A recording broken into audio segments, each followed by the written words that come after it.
Benoît Dutertre, que nous sommes très heureux d'accueillir ici dans le 14e, dans un des quartiers les plus menacés, les plus exposés aux dents de la mer, précisément, puisque nous sommes un des quartiers pilotes où elle pratique avec sa collègue Karine Petit les expérimentations les plus démentes qu'on puisse imaginer, principalement sur la voie publique.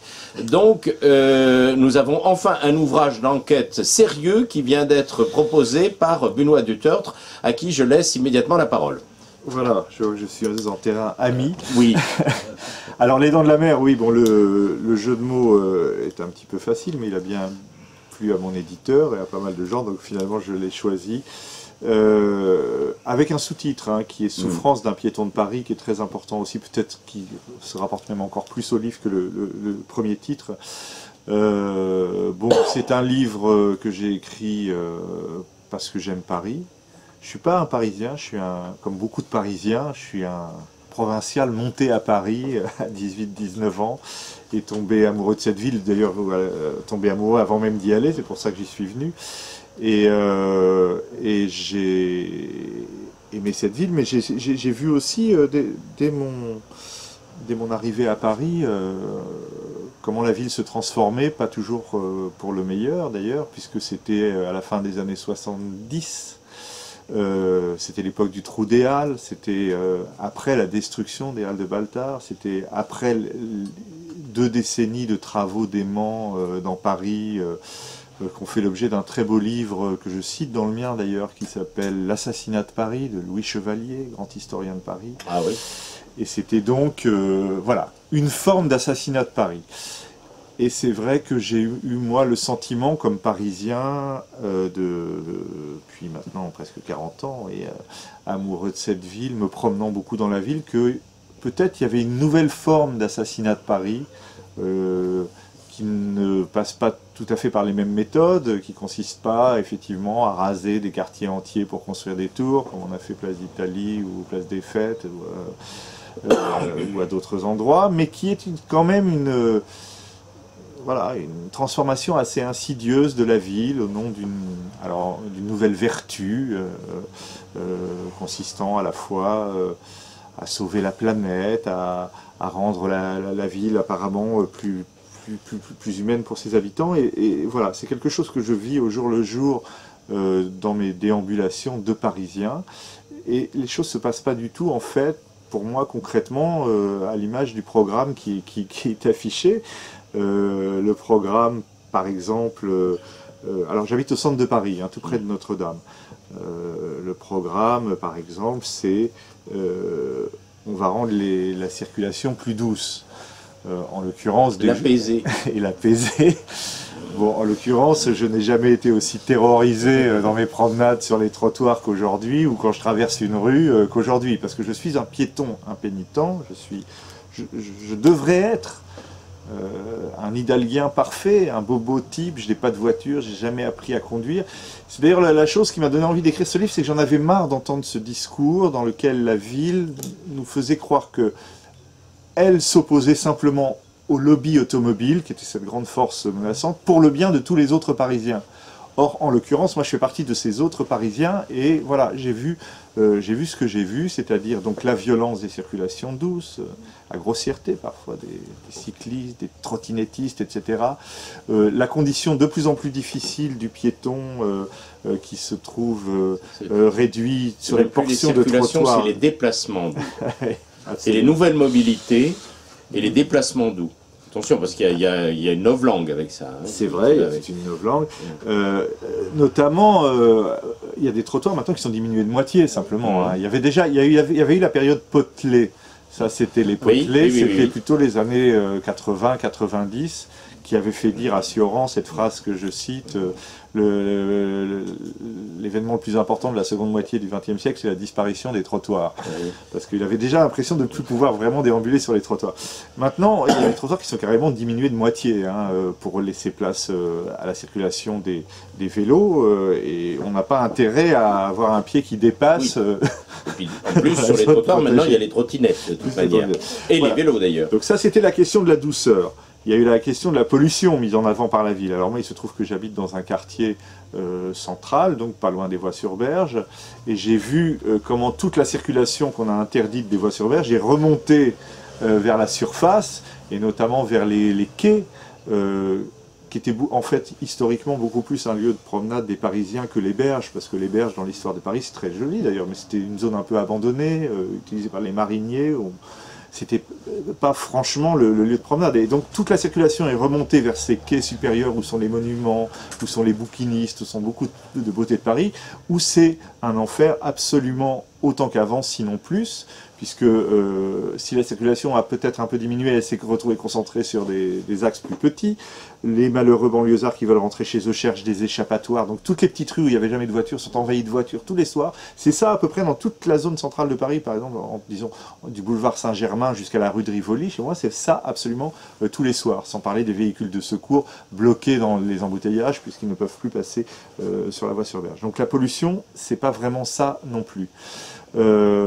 Et puis voilà, une ville plus humaine, plus proche des habitants.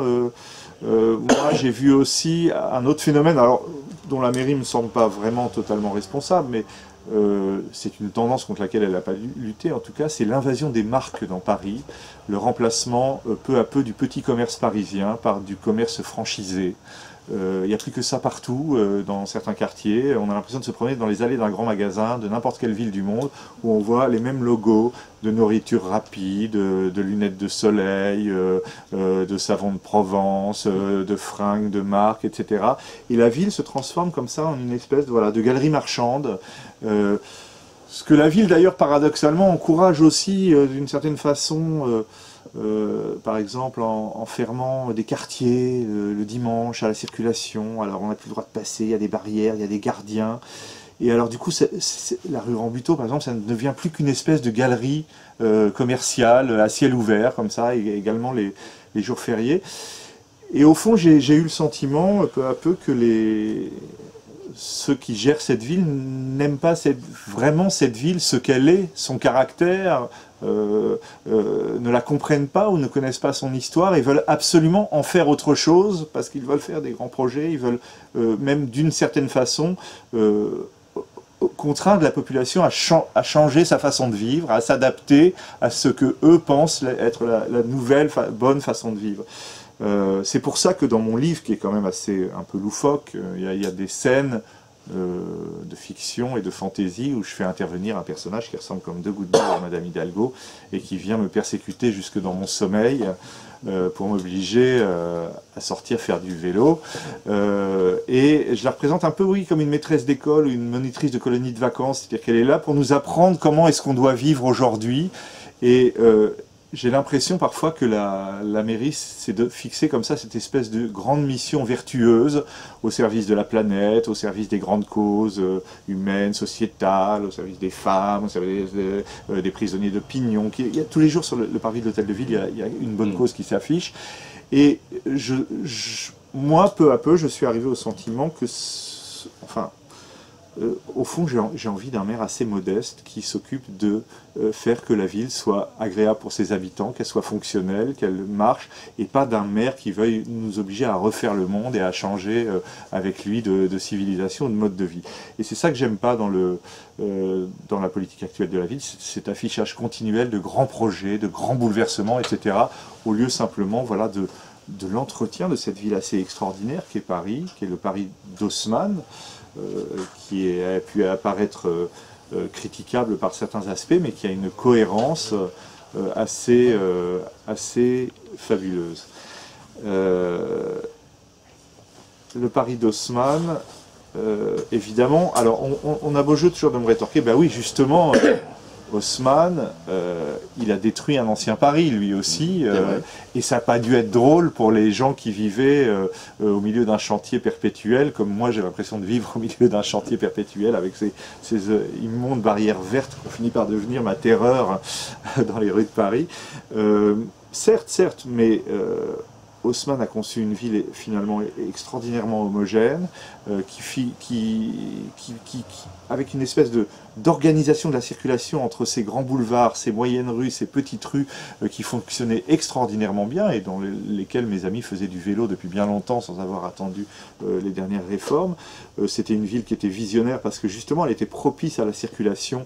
À l'époque c'était les voitures à cheval, mais au fond les voitures à cheval, on est passé aux voitures à moteur. Certes il y en a trop, mais je veux dire de vouloir démolir cette espèce d'organisation urbaine extrêmement bien conçue pour y ériger des musées, des murets, des voies, des contrevoies, des trottoirs au milieu qui font qu'on ne sait plus en traversant de quel côté va arriver la voiture ou le vélo qui va nous renverser.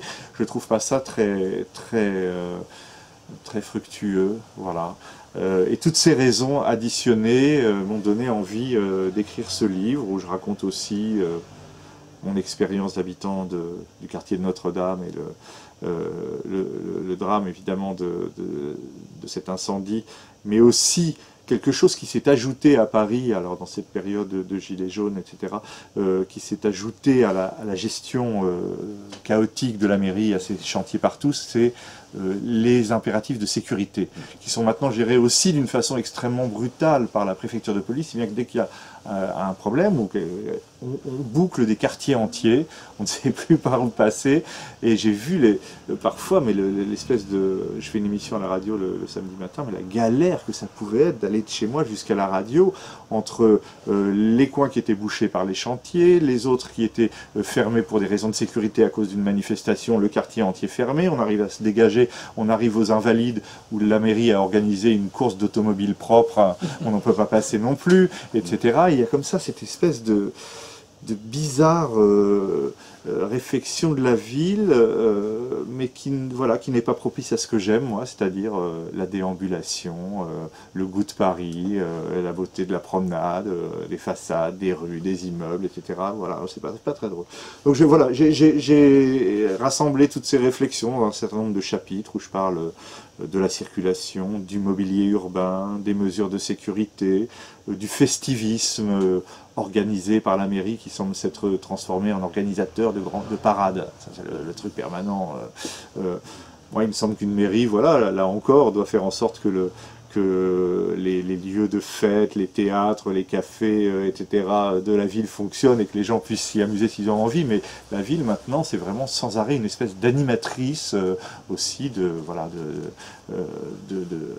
regroupement plus ou moins citoyen. Alors près de chez moi, c'est particulièrement marqué parce que j'habite près de l'hôtel de ville et c'est tous les jours, on célèbre quelque chose sur la place de l'hôtel de ville. Alors c'est la fête de l'eau, la fête de l'air, la fête des femmes, la fête de l'Europe. Il y a toujours quelque chose, ça ne s'arrête jamais, jamais. Et puis le dimanche matin, très tôt, il y a les tam-tams parfois, de Run My... c'est quoi? Je sais plus le nom. Run My City, voilà. Ah. Des gens qui se regroupent avec tous le même t-shirt. Les marques toujours, ces marques qui envahissent Paris pour aller courir avec leur portable, encouragés par les tambours du petit matin. Et c'est sans arrêt comme ça, cette espèce d'animation bruyante. C'est pas le Paris que j'aime, pas vraiment. Même si heureusement Paris est assez vaste, complexe, riche pour qu'on arrive quand même à s'y retrouver. Alors merci.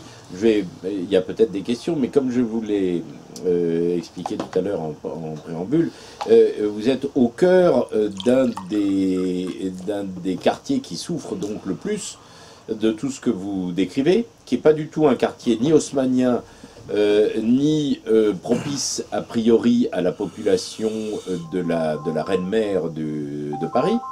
Ah, il faudrait peut-être éteindre les portables. Voilà. Et d'autant plus que nous sommes donc un quartier pilote. Je vous ai expliqué, on ne va pas revenir dessus, les gens du quartier et les gens qui regardent les vidéos de la librairie le savent. Nous avons eu droit, par exemple, parmi les expérimentations dont nous avons les frais en tant que quartier pilote, bien que quartier assez populaire, avec 60% de logements sociaux dans le quartier, ce n'est pas le cas de tout le 14e, avec une des dernières rues commerçantes, avec, qui plus est, c'est le quartier des artistes. Il y a à peu près 2000 artistes répertoriés à la maison des artistes, donc professionnels, dans un périmètre de moins de 500 mètres de rayon autour de nous. Et donc, dans ce quartier-là, qui vivait de manière à peu près correcte et très éloignée de toute cette rumeur du centre-ville, de l'hôtel de ville et du centre de Paris, eh bien, les choses se sont bouleversées à telle enseigne que donc, au titre de l'apaisement de la circulation, on a décidé de supprimer non seulement les feux rouges, mais tous les équipements qui avaient été mis en place avec ces feux rouges pour faciliter le partage de l'espace public, y compris aux handicapés, aux aveugles, etc. Tout ça a été supprimé au titre de l'apaisement de la circulation. Ça a été un bide total, mais, et vous évoquiez la loufoquerie, on pourrait multiplier les exemples, mais là, la loufoquerie est particulièrement amère, puisque comme je vous l'ai dit, nous avons, alors qu'il n'y avait jamais eu d'accident dans cette rue, d'accident de personnes, sérieux, en l'espace de 2 ans, un peu moins de 2 ans, depuis qu'ils ont commencé cette expérimentation, nous avons eu une dizaine d'accidents de personnes extrêmement graves, qui auraient pu être mortels, une petite fille écrasée par un véhicule de police électrique, à 10 mètres d'ici, plusieurs se sont succédés, et dans les 3 derniers mois, depuis quelque temps, on fait passer un bus dans cette rue qui est absolument inadaptée, nous avons eu 2 dames, en l'espace de 2 mois, qui ont été écrasées par le bus, et ça rigole pas, elles auraient pu y passer, puisqu'elles ont chacune, tellement les circonstances étaient similaires, ont perdu une jambe quand même dans l'opération. Et quand on lui fait observer ce chaos généralisé, je parle évidemment pas de tout le reste, des trottinettes, je suis moi-même cycliste depuis plus de 25 ans dans Paris, et je peux vous dire que c'est un enfer, c'est devenu un enfer pour les cyclistes, puisque maintenant sur les autoroutes à cyclistes, on a absolument tout et n'importe quoi, et surtout des véhicules qui nous foncent dessus, y compris là aussi des véhicules de police, puisqu'ils n'ont pas ailleurs où passer, vu l'espace qui est laissé à la circulation automobile. Donc on nous explique que non, tout va bien, qu'il n'y a absolument aucune augmentation de l'accidentologie, et ainsi de suite. Cette espèce de déni de réel permanent est d'autant plus mal vécu dans un quartier comme celui-ci que, comme vous l'avez rappelé, on n'en demandait pas tant, on ne demandait pas à respirer comme au sommet du pic du Midi, à Paris. Voilà, une ville reste une ville, et on a parfois l'impression voilà, et ce qu'on aurait en tout cas apprécié, ce qui est une forte demande qui explique d'ailleurs la montée de toute une série de candidates qui se contentent de réclamer que les préoccupations réelles des Parisiens, c'est-à-dire toutes celles que vous avez évoquées, pouvoir vivre et circuler correctement dans Paris, c'est-à-dire les transports, l'espace public et les logements, soient rétablis dans l'état où ils étaient il y a encore pas si longtemps. Et je dirais que, à mon avis, la plupart des Parisiens partagent absolument votre vécu, même si sociologiquement ça peut être très différent, même si c'est dans des quartiers beaucoup plus populaires, même si c'est même dans les cités qui sont très proches de nous, qui encadrent la librairie. Le quotidien est devenu infernal, cette espèce de chaos généralisé à caractère festif. L'ennui, c'est comme, y compris pour ce quartier qui n'est pas du tout haussmanisé, c'est une de ses caractéristiques, est devenu assez infernal, avec une espèce de chaos et de conflit qui a été transporté, y compris dans les populations les plus modestes et laborieuses du quartier. Cette exaspération rejoint, curieusement, est au-delà de toutes les problématiques idéologiques, voire même sociologiques, puisqu'elle rejoint exactement les vôtres, qui a priori partent d'une position assez différente, ne serait-ce que en termes de rapports sociaux, etc. Donc, après ce long préambule, ma question est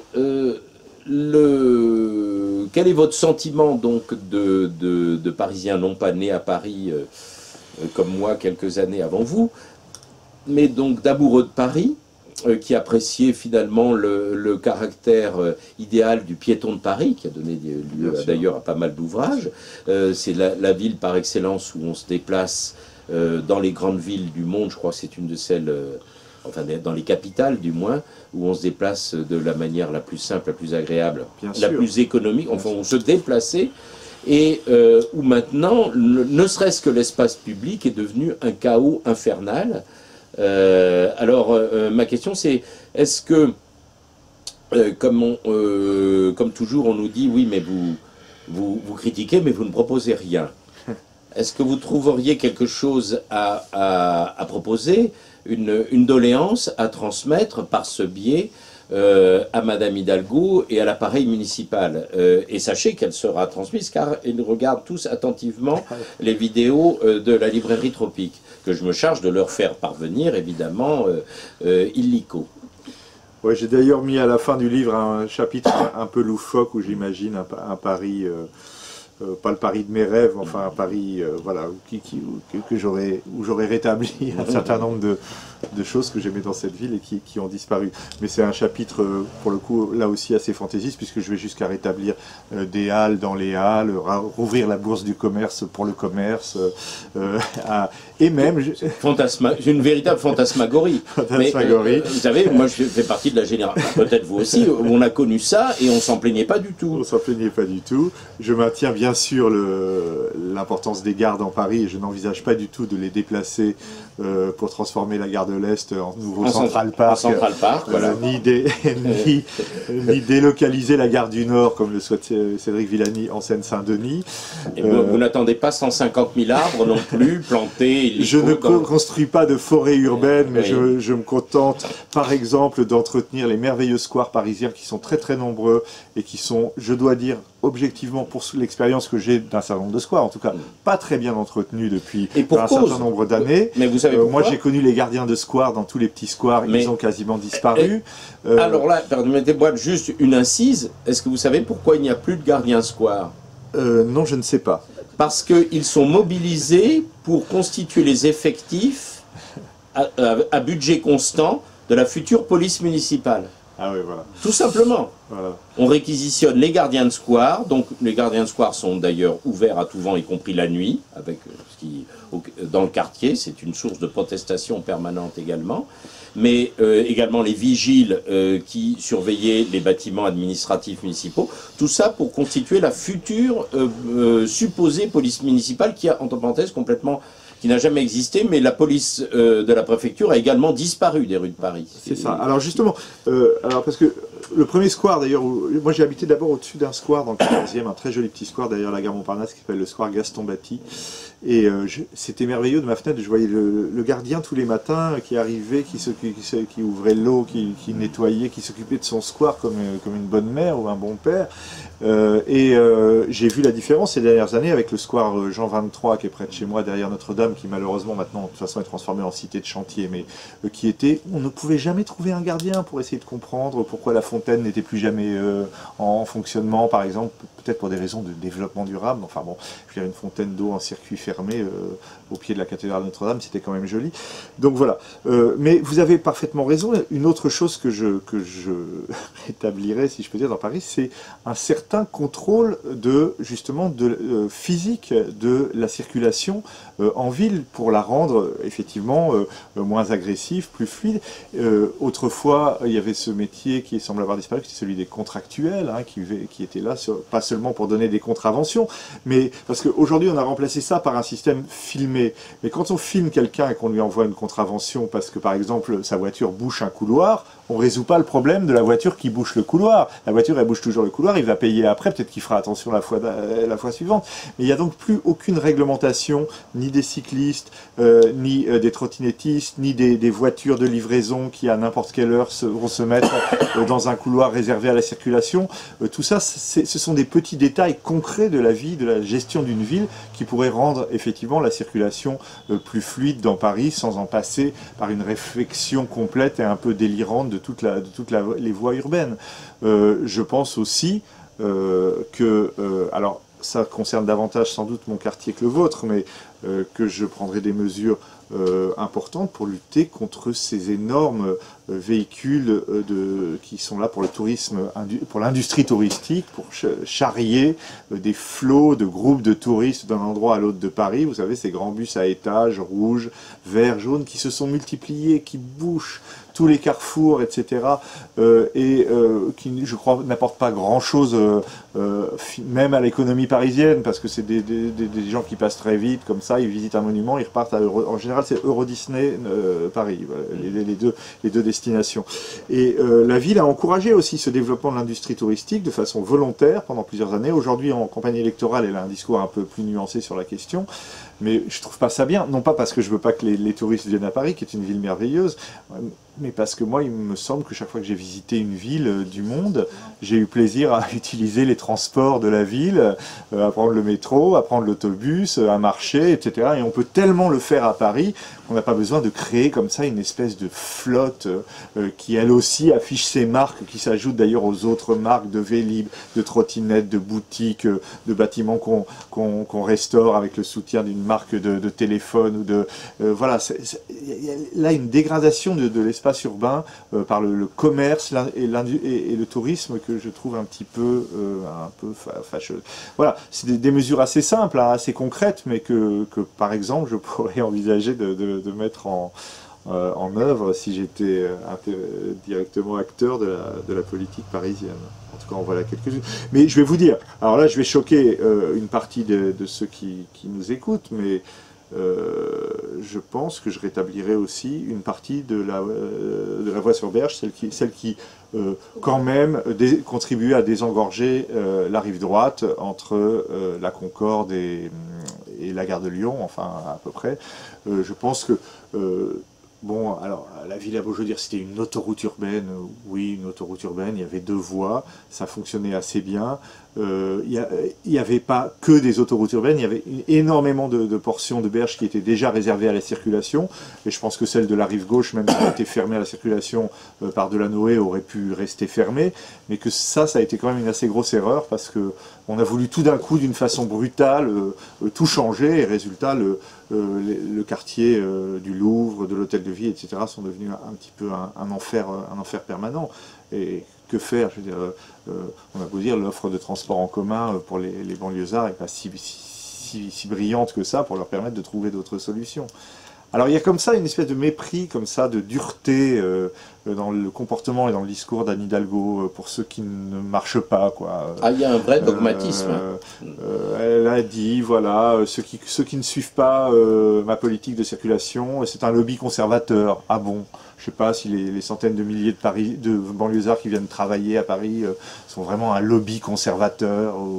Non, c'est beaucoup plus compliqué que ça. Et il y a comme ça une volonté d'avoir raison, d'agir brutalement, de montrer qu'on a de l'autorité, qu'on agit pour le bien, et peu importe les conséquences d'une certaine façon. C'est pour ça que ça m'agace un peu toujours, voilà, ce décalage. Les conséquences, non seulement peu importe les conséquences, mais je vais apporter encore un peu d'eau à votre moulin, à partir d'anecdotes locales. Ça vous permet de faire une petite pause. Je ne parle même pas de la question des voies sur berge. On pourrait épiloguer longtemps là-dessus, puisqu'on sait que la motivation essentielle qui était d'améliorer la pollution est un échec total. Total, ça n'a absolument... Et à bien des égards pire sur ce plan-là, de la pollution dans les zones en plus concernées, et pire encore autour. Mais à propos des conséquences de ce que vous évoquiez, c'est-à-dire, qui d'ailleurs renvoie à la problématique y compris des gilets jaunes, c'est-à-dire cette espèce de mépris de classe pour les gens qui roulent au diesel, comme disait Driveau ou Darmanin, je ne sais plus lequel, qui fument des clopes, qui puent sous les bras, homophobes, Dieu sait quoi, antisémites évidemment. Donc ces gens-là, Madame Hidalgo sait très bien de quoi il s'agit, puisque par exemple ici, en tant que commerçant, et comme vous le voyez, ayant, c'est le cas de le dire, pignon sur rue et assistant depuis maintenant bientôt 15 ans au spectacle quotidien de la rue et de la vie réelle, une des choses auxquelles nous sommes très attentifs, c'est la manière dont sont ramassées les ordures et de la manière dont tout ça s'est dégradé. Je vais évoquer simplement une anecdote qui est en rapport direct avec ce que vous évoquiez et avec cette problématique des transports pour les classes laborieuses qui n'ont pas la chance de pouvoir vivre à Paris puisque de moins en moins les logements sociaux, Bien sûr. c'est d'ailleurs, curieusement, il a fallu que ce soit Rachid Dati qui rappelle ça, ça paraît assez paradoxal, les logements sociaux qui devraient, de toute évidence, et je pense que tout le monde pourrait être d'accord, réservés aux gens qui sont redevables évidemment des plafonds de ressources, mais qui travaillent dans Paris, notamment tous les employés des commerces et autres qui sont dans la rue et qui ne peuvent pas se payer de logement dans Paris, donc qui doivent se payer en revanche les mirobolants transports en commun complètement dégradés aujourd'hui, qui les amènent de leur lointaine banlieue, eh bien, bon nombre des employés de la voirie sont dans cette situation. Ce qui fait que quand Anne Hidalgo a décrété l'interdiction de temps en temps, là, par un effet d'oukase princière, on décrète que la circulation va être interdite pour X raisons, assez souvent, il faut bien le dire, pour des raisons de pollution. Oui. Donc, une des conséquences de ce genre de position, ça a été que tout d'un coup, les ordures n'étaient plus ramassées dans Paris pendant les 2 jours en question, en tout cas dans cette rue. Et pour une raison très simple, personne n'en a parlé, évidemment, mais mes accointances, y compris avec les milieux syndicaux et autres, m'ont donné la clé de cet étrange phénomène. C'était que l'essentiel des employés venant justement de banlieue en voiture, ne pouvant plus se rendre à Paris, à leur lieu de travail, eh bien, ne pouvaient plus se charger du ramassage des ordures dans Paris.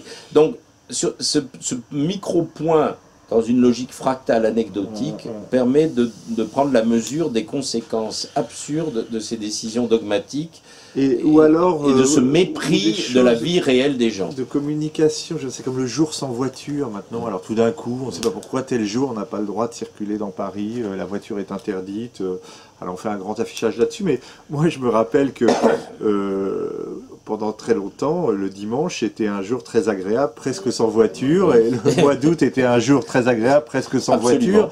Sauf qu'aujourd'hui, par exemple, je peux prendre à nouveau l'exemple de mon quartier, puisque vous savez, j'évoque Henri Lefebvre, qui est un philosophe que j'aime beaucoup, qui a écrit un livre qui s'appelle Philosophie de la vie quotidienne. Oui, proche de Louis Chevalier, voilà, dont vous parliez aussi tout à l'heure. Et je ne fais que raconter mes expériences. Et donc, voilà, le dimanche, sur les berges, c'était merveilleux, il n'y avait pas de voiture. Et le peu de voitures qu'il y avait s'écoulait en dessut, sur la voie sur berge. Donc, on allait voir les bouquinistes, on flânait, il n'y avait pas de voiture. Aujourd'hui, bon, on peut en discuter, mais enfin, puisque la décision a été prise donc de fermer ces voies sur berge, aujourd'hui, le dimanche, c'est un jour comme les autres. Sur le quai supérieur, devant les bouquinistes, il y a autant de circulation avec le flux qui est remonté d'en bas, plus les restrictions de voirie, c'est bouché toute la journée. Et donc la paix du dimanche a complètement disparu. Il n'y a plus cette poésie de Paris qu'on a tous connue tous les dimanches, si naturellement, alors même qu'il n'y avait pas à l'époque une si virulente politique anti-voiture.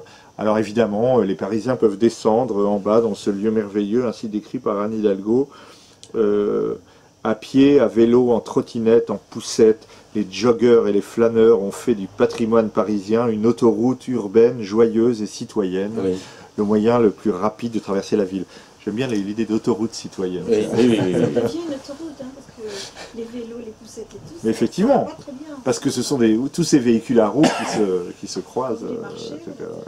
Il y a assez peu de riverains du quartier qui n'est pas une anecdote à raconter, expliquant le phénomène qui a été mesuré, le fait que lorsque l'embellie de l'introduction de ces déplacements doux, à base de nouvelles mobilités, j'emploie volontairement évidemment cette espèce de novlangue ridicule, dont vous nous avez donné un autre bel exemple à l'instant, fait qu'à peu près 30% en traumatologie aux urgences, des gens qui venaient, c'était dû aux accidents occasionnés par ces fameux déplacements doux à partir de nouvelles mobilités non moins douces, comme chacun sait, ou même en sortant de chez vous, vous pouviez être exposé à vous prendre une trottinette dans la figure.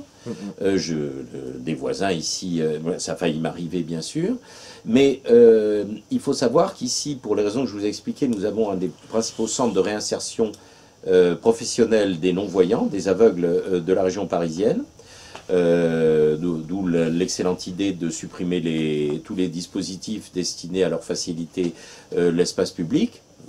C'est une des expérimentations mirobolantes d'Anne Hidalgo et de Karine Petit dans le quartier, dont nous avons eu d'ailleurs l'exclusivité, puisque les résultats sont tellement concluants qu'ils ont renoncé à étendre ça, mais on y a toujours droit.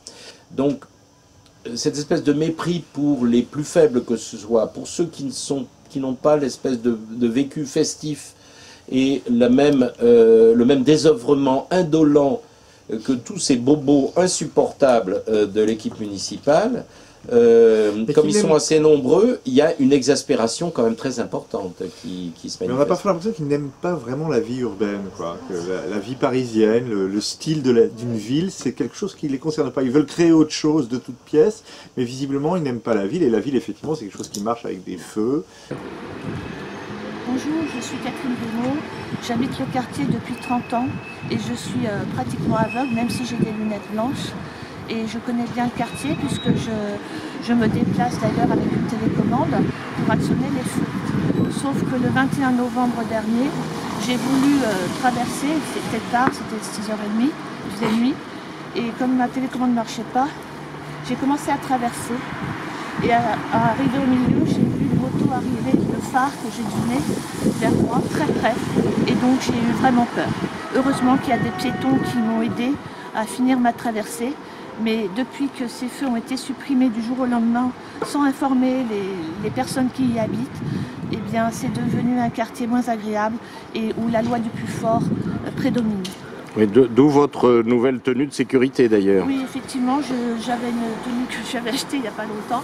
Et maintenant, je suis prête à troquer ma télécommande que la mairie m'a fait acheter contre un porte-voix pour pouvoir aider les passants et leur demander comment traverser. J'ai pris des cours de locomotion, donc ce n'est pas un problème d'autonomie. Je suis très vigilante, je l'ai toujours été. Et maintenant, je suis, pour dire, en voici. Et la ville, effectivement, c'est quelque chose qui marche avec des feux, des passages protégés, des moments où la circulation s'écoule, où elle s'arrête, où le piéton a son espace aussi. Je dis toujours qu'il y avait...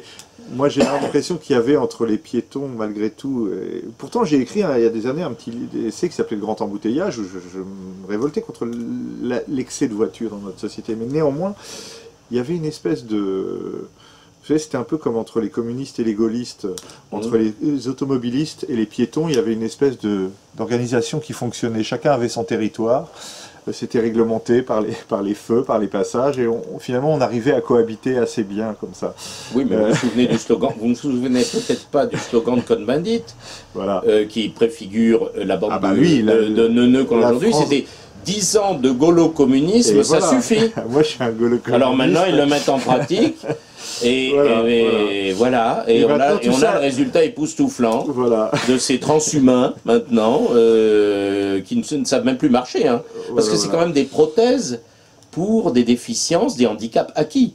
Parce que la trottinette, c'est pas pour des trajets bien longs qu'ils l'utilisent. Et comme vous le savez, ils la laissent traîner absolument n'importe où, n'importe comment.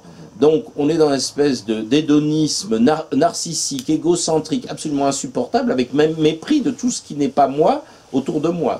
C'est hallucinant quand même. Mais c'est festif, et on se balade en poussant des cris au son des tambours. Alors à propos du festivisme, alors moi, dans mon quartier, enfin j'en parle aussi dans le livre, il y a quand même une chose absolument... Enfin c'est le tourisme plus le festivisme, un projet qui se dessine, qui a été présenté il y a 2 ans par François, ou 3 ans, puisque c'était à la toute fin du mandat de François Hollande, avec Anne Hidalgo, de refonte de toute l'île de la Cité, à la suite aussi du départ d'un certain nombre d'administrations, de la police et de la justice.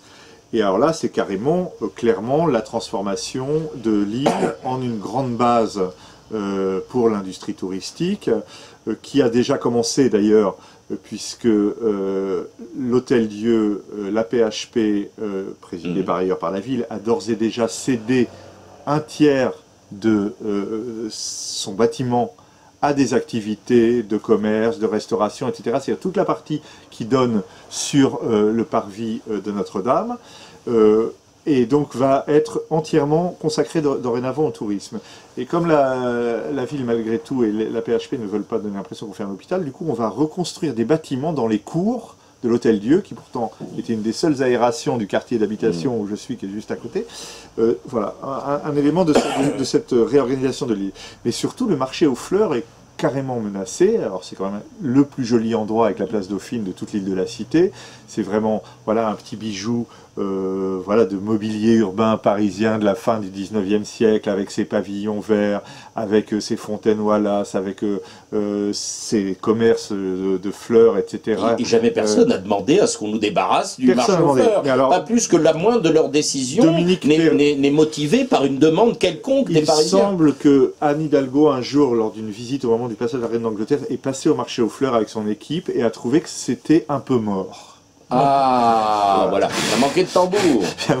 Donc, un projet a été conçu par le grand génie de l'architecture française qui s'appelle Dominique Perrault, auquel on doit la merveilleuse grande bibliothèque du 13e arrondissement, où les livres étaient entreposés dans des tours en verre, vous savez, avant qu'on trouve des solutions pour s'en sortir.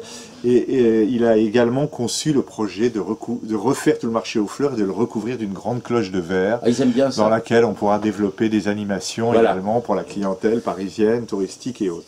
Moi, qu'est-ce que je demande simplement? Et alors, j'ai d'ailleurs des amis qui connaissent certains des candidats, et je leur dis, mais emmenez vos candidats voir l'état de dégradation, parce que la ville fait la chose qu'on fait quand on veut se débarrasser de quelque chose, elle le laisse dépérir. Aujourd'hui, la moitié des bâtiments sont tagués dans un état épouvantable, les fontaines Wallace sont totalement dans un piteux état. Je ne vous parle pas des logements sociaux, les rats, enfin bon, non mais donc, voilà, le truc se dégrade, et puis après, on va dire, voilà, on est obligé de le refaire, etc. Et c'est quand, voilà, moi tout ce que je voudrais, c'est juste avoir des commerces de fleurs, le marché aux oiseaux que les Parisiens aiment, où ils emmènent le dimanche aussi pour voilà, acheter des petits animaux, des graines, etc. Et quel besoin de refaire tout ça, effectivement. Et alors, tout ça est d'autant plus paradoxal qu'évidemment, tout ça se fait au nom du grand slogan de Dan Hidalgo, qui est la démocratie participative. En l'occurrence, toutes les associations du quartier sont contre ce projet, mais ça n'empêchera pas sans doute de se faire, puisque c'est une notion de la démocratie et de la participation un petit peu spéciale, qui doit aller toujours dans le même sens que la mairie. Je vous ai donné un bel exemple de démocratie participative. Je vais laisser la parole d'ailleurs ensuite, tout de suite à l'assistance, s'il y a des questions posées. On a eu, ça a été parfaitement expliqué par Karine Petit, qui est donc la cheftaine d'Hidalgo dans le 14e. Et quand les parents dans la maternelle, de l'école maternelle, lui ont demandé pourquoi on avait eu l'idée saugrenue, non seulement de supprimer tous les feux du quartier, pour les raisons époustouflantes que nous avons évoquées, c'est-à-dire soi-disant pour apaiser la circulation avec les excellents résultats que l'on sait, la réponse de Karine Petit a été « Nous assumons de ne pas avoir demandé parce qu'on savait que ça serait non ». C'est ça la démocratie participative, hein. Bon, ça peut se résumer à ça. Et comme ils n'ont pas vraiment les mêmes idées que nous, c'est pas la peine de leur demander. Il s'agit de faire leur bien malgré eux. Voilà, c'est ça. Mais c'est tout d'ailleurs, ça c'est le sujet de mon livre. Au fond, c'est voilà. C'est ça. Nous allons faire votre bien malgré vous. Et vous allez souffrir pour votre bien. Vous avez souffert pour votre bien pendant 6 ans. Voilà. Mais 6 ans, c'est pas assez pour qu'on arrive vraiment à bâtir une vie nouvelle. Donc vous allez encore souffrir pendant 6 ans pour être vraiment heureux. Voilà. Si on vote, quand même, on a le droit de... Alors oui, mais justement, c'est ce qui fait que la situation d'Anne Hidalgo, en dépit du caractère assez calamiteux de ce qui se présentait en face d'elle, hein, on a vu évidemment l'exemple pathétique de Griveaux, mais enfin bon, on en arrive à la situation où Rachida Dati, qu'on croyait quand même un petit peu sorti des radars, hein, et perdu pour la science, la dépasse, avec des revendications extrêmement simples. Parce qu'elle n'a pas de grands projets. Voilà. Voilà, arrêtez avec vos grands projets, arrêtez de... Donc, il est quand même très probable qu'il ne va pas y avoir un plébiscite pour remercier et féliciter Anne Hidalgo de la du formidable bond en avant qu'elle a fait déjà franchir aux Parisiens. Ça, c'est... Enfin, nous serons très vite fixés, mais enfin, aux dernières nouvelles, ça ne va pas être encore une fois un plébiscite, quel que soit le résultat. Oui, alors une petite remarque, c'est un de mes amis qui travaille à l'étranger, à chaque fois qu'il vient à Paris, il dit mais À Paris, on ne fout rien. Les gens ne travaillent pas. C'est l'impression qu'il a. Ah oui. Oui, oui. Bah, ça dépend où, justement. Tout le monde est dehors, tout le monde est en train de faire la fête, comme vous Ah oui, c'est ça. disiez, tout le monde est dans les parades voitures. citoyennes. Bon. Alors la question que je voulais vous poser, c'est, vous parliez à un moment donné de la disparition des petits commerces sympas et tout, des quartiers animés, des quartiers de Paris. Combien de fois on en a parlé? Et je fais une petite incise en disant que le week-end dernier, j'étais à Lille, et vraiment j'ai trouvé que c'était une ville vivante, extraordinairement animée, avec ses bars, ses petites boutiques, ses antiquaires, c'est vraiment superbe. Et justement, est-ce que vous ne pensez pas que c'est la spéculation immobilière, elle a quand même son rôle à jouer, malheureusement, négativement, dans tous ces problèmes de... Bien sûr, on a vu d'ailleurs combien de fois ça s'est trouvé que des services ou des commerces étaient obligés de fermer boutique à cause de renouvellement de baux absolument bien placé pour vous en parler. Oui. C'est arrivé notamment ici, je vois, mais aussi même aux Champs-Élysées, où il y avait un bureau de poste qui a été fermé simplement parce que... voilà. Ah oui, mais la fermeture du bureau de poste n'est pas liée aux contraintes très lourdes qui pèsent sur les petits commerces parisiens. La suppression des bureaux de poste est une politique de l'État. Non, là, en l'occurrence, c'était aussi lié à une question de bail du bâtiment. Mais surtout, moi, je pense qu'il y a en fait, il y a deux phénomènes qui s'ajoutent pour le petit commerce. Enfin, vous connaissez ça évidemment mieux que moi, mais dans beaucoup de cas, c'est que il y a effectivement l'augmentation, enfin, la spéculation immobilière, plus la multiplication insensée dans notre société, déjà depuis un certain temps, des normes. Et le petit commerçant qui veut voilà, entretenir ou garder sa boutique, il doit subir quand même une quantité d'obligations, de normes, d'accessibilité, etc., qui sont peut-être très, très bonnes, etc. Mais j'ai parfois l'impression qu'en fait, seules des grosses chaînes justement qui rachètent le petit arabe du quartier ou le bazar, etc., sont en mesure à la fois de suivre les coûts de l'immobilier et d'adapter aussi leur commerce à toutes les obligations normatives de l'époque. Ça fait partie ce qu'on va appeler les tracasseries administratives de tous ordres, mais ce n'est pas l'élément le plus pénalisant. Ce qui pénalise le plus, c'est qu'il n'y a aucune politique concrète, réelle, sérieuse de soutien des petits commerces, des commerces de proximité, comme on dit. C'était quelque chose qui serait trop loin développé. Vous savez qu'à ce propos, j'ai fait un peu de provocation dans le livre, puisque j'ai fait un éloge sympathique, un peu amusé, mais enfin, certains aspects de la politique de Jean Tibéry, qui avait énormément défendu le petit commerce dans le 5e arrondissement en particulier. Voilà, il y a un côté clientéliste, mais qui existe aussi, mais qui ne suffit absolument pas à compenser les dommages. Mais l'élément le plus lourd est lié à la transformation de la sociologie de Paris, elle-même liée justement à la disparition du peuple de Paris. Il y avait le plus grand monde, on le rejette de plus en plus loin, le Grand Paris va les rejeter encore un peu plus loin. Un des problèmes que nous avons, qui est lié au marché lui-même, donc aux consommateurs parisiens, qui est de plus en plus encouragé à ne pas bouger trop son cul de chez lui, il faut bien le dire. Et un des phénomènes que chacun peut constater, c'est les esclaves généralement africains, souvent immigrés en situation difficile, qui roulent dans des vélos assez calamiteux en transportant ce que le petit concepteur d'appli pour smartphone du coin ne prend plus la peine d'aller acheter chez le commerçant en bas de chez lui quand il y en a un. Et il y en a évidemment de moins en moins, donc ça fait boule de neige par-dessus le marché. La sueur et la force physique est à nouveau le moyen de survivre sur le marché. Il y a non seulement il n'y a plus de commerce de proximité, mais tout simplement parce qu'il n'y a plus de proximité, puisque tous ces gens vivent de plus en plus en circuit fermé, avec leur code, y compris festif, leur langue, et tout ça va arriver bientôt par drone, qui va leur amener leur pizza sur la table basse, devant le canapé, où on peut zapper les séries américaines, ou Dieu sait quoi. Donc ça, c'est un des éléments en termes de marché qui est problématique, mais qui ne suffirait pas. C'est l'ensemble de toutes ces causes, et surtout le fait qu'il n'y a aucune mesure concrète prise pour soutenir, et pourtant Dieu sait que les suggestions existent de la part, en tant que trésorier de l'association des commerçants de la rue, je peux vous en parler, les suggestions et les choses simples et pratiques à faire sont possibles. On parlait de l'ancien maire du quartier Feu et regretté Castagnou, il en avait prise, et elles ont été efficaces puisque en partie, elles permettent le maintien de cette rue commerçante, qui est une des dernières de la rive gauche et du 14e. Donc, le problème qu'on a, c'est que la nouvelle, en particulier la nouvelle mandature, ça avait déjà commencé avec Delanoë, mais avec Hidalgo, qui, entre parenthèses, comme c'est un secret de polichinelle, détestait Delanoë, et c'était parfaitement réciproque.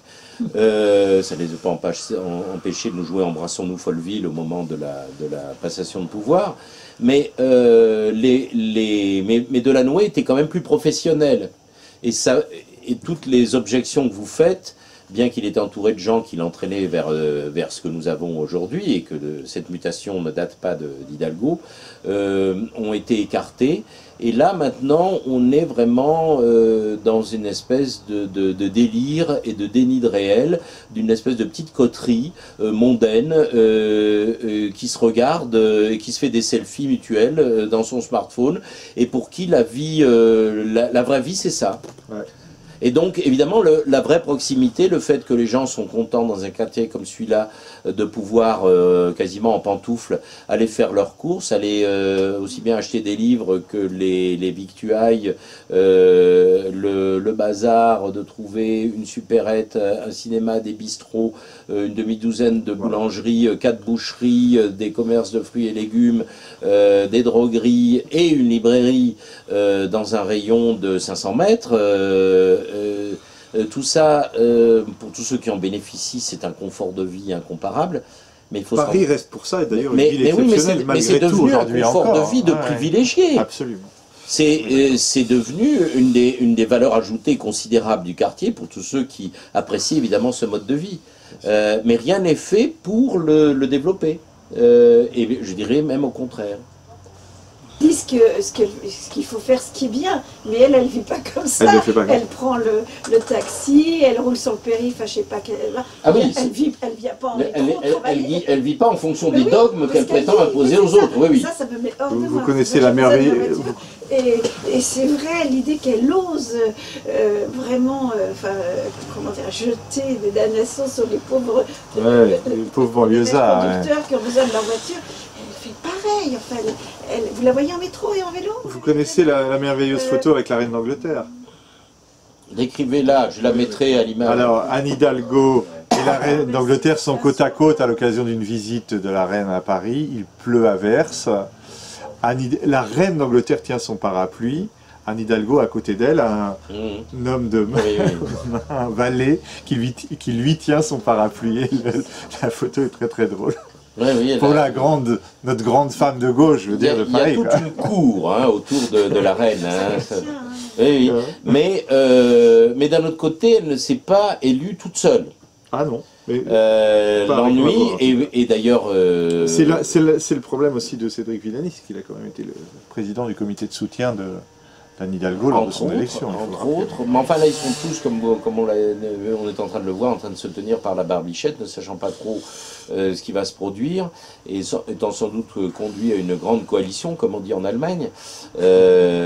Mais ce qui se passe là, c'est que quand même, globalement, les résultats ne sont pas à la hauteur des espérances, y compris de ceux qui croyaient dans ce merveilleux projet, comme on dit.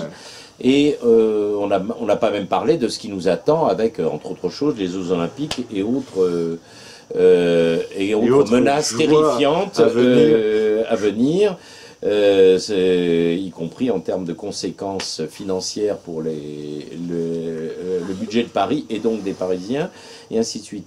Le projet, c'est très simple. C'est remettez les lieux dans l'état où vous les avez trouvés en arrivant. Ce serait déjà pas mal. C'est exactement. Parce que c'est un peu ça qu'on leur demande. Hein. Est-ce qu'on est d'accord?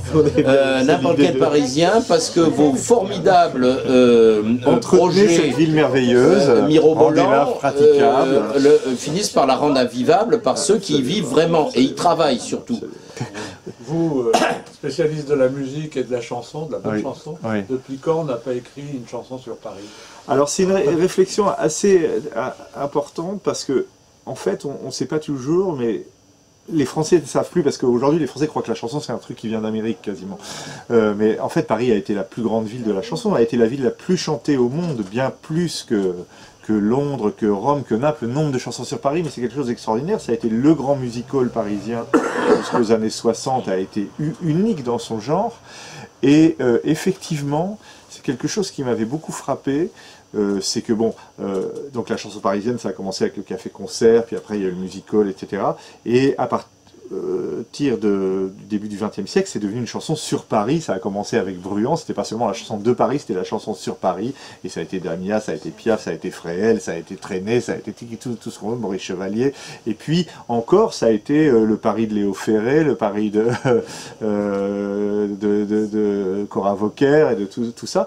Et Paris a été un sujet inépuisable de la chanson. Et ça s'est arrêté, je dirais, à peu près à l'époque des yéyés, au cours des années 60. Je dis pas qu'il n'y a pas eu il y a plus de chansons sur Paris, hein. Il y en a eu encore beaucoup. Il y a notamment celle de Jacques Dutronc en 1968, qui est pour moi, dans l'histoire des grandes chansons sur Paris, c'est un petit peu comme la dernière. Et après, je ne sais pas si ça correspond au fait que toute cette génération, voilà, s'est tournée plus vers la variété américaine. C'était le principe des yéyés, même c'était de faire comme les Américains. Et Paris est sorti des sujets de la chanson. Est-ce que vous étiez peut-être trop jeune au moment de la campagne de Chirac? Michel Page, j'avais même, c'était des disques souples. Ah oui, oui. J'avais le disque souple qui nous faisait beaucoup rigoler. C'était Avec Chirac pour Paris. Les amoureux de Paris sont unis, tous unis, avec Chirac pour Paris, Chirac pour Paris, tous unis. Les amoureux de Paris sont unis, tous unis, dans un Paris retrouvé et digne de son passé.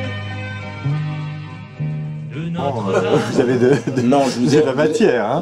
Vous avez la conclusion. Non, mais ça, c'était suite à la réponse chanson sur Paris. La question. Les chansons sur Paris, oui. Et on pourrait dire beaucoup d'autres choses, les livres, etc. sur Paris.